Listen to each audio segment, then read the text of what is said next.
Welcome to Let's Get Curious. In these episodes, what I do is I respond to listeners' questions. And today, Anastasia asked, how do I know if my marriage is still mendable or if it's time to move on? Now, this is a common question that spouses ask. However, it's the wrong question. Think about the question. How do I know if our marriage is still mendable or if it's time to move on? The question is focused on the marriage as though the marriage has the power. The truth is, the focus needs to be on what's inside of you. The real question is, do I want my marriage to last? What's working about my marriage? What's not working about it? What is it that I am contributing to what I don't want in the marriage? When the focus goes outside of us, like onto, does my spouse still want to be in this marriage? Or is this marriage fixable? You're abandoning yourself and the power that you have, because marriage is a moment by moment choice. It isn't something that the marriage gets to determine what you choose. Ultimately, you choose. And no choice, that's still a choice. So the question is, who are you in the marriage? And who are you committed to be in the marriage as you face the suffering that's currently in the marriage? Every marriage is a system that two people set up. And there are a lot of things that you tolerate and that you agree to be okay with in the marriage because that works for you. So, for example, there are people that stay in an abusive relationship because that's what worked for them. They would rather stay in the abusive relationship than actually need to do what they would need to do if they left the marriage. Now, that's their choice. And whatever's going on in your marriage that's not working, it's the system that the two of you have built. It is things that you have agreed upon subconsciously or consciously that allow you to be in the marriage. Now, it's producing results.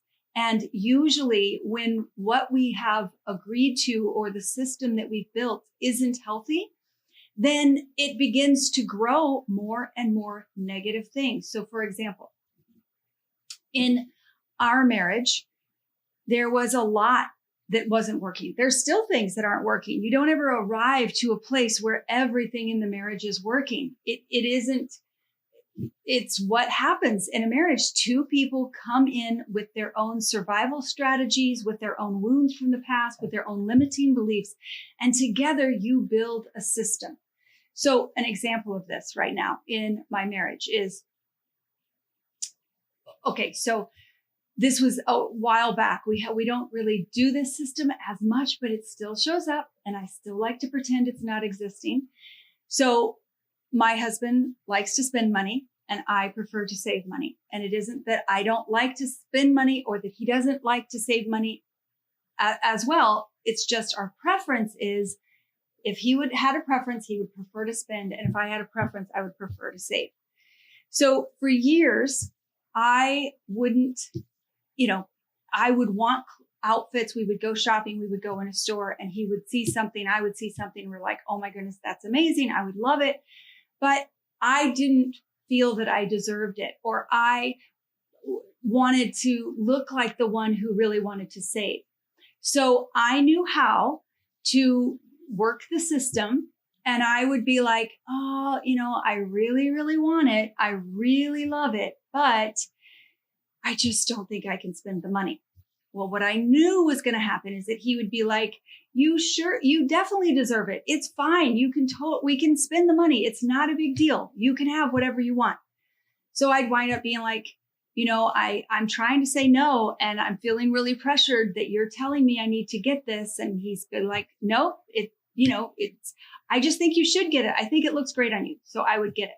Well, then the credit card bill comes and, we're over budget and I get to be mad at him because, see, you made me get that. I kept telling you I didn't want it, but I get to build resentment towards him because he's pressuring me and he didn't stop me.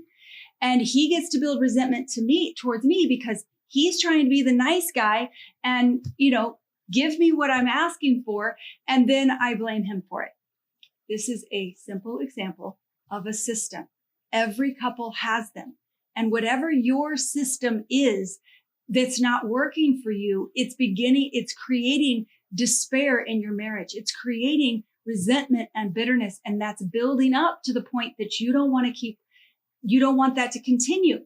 So you're trying to decide whether your spouse is able to change or the marriage can change, or if you should move on. The question is, what are you contributing? What is the system that you've built? And what is it that you need to look at in yourself that's not working? Because you can end the marriage, you can leave the marriage. But if you haven't gotten clear as to what you're contributing, what your part in the system is, you will leave this marriage and you will create this in the next relationship. So my invitation to any of you that are asking this question is change the question from, will our marriage last, or is it time to move on? The question is, most importantly, where are you at? Right? Do you want the marriage to continue? Do you want to continue to be in this marriage? Then what is it that you're contributing to what's not working in the marriage? That's the real question, because when you shift that, the marriage begins to be different, right? Our marriage is a mirror revealing to us. And it's two people.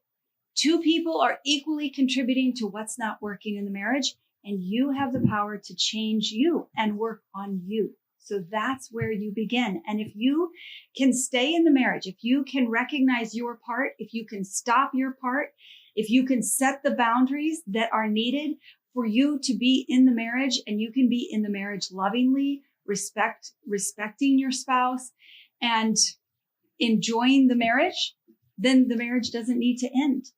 But if you change your ways and you stop your part and you set the boundaries and they're unwilling to be in the boundaries with you, or you're not willing to continue to tolerate what they continue to choose, then at that point, it's time for you to choose to move on from the marriage. But it is your choice.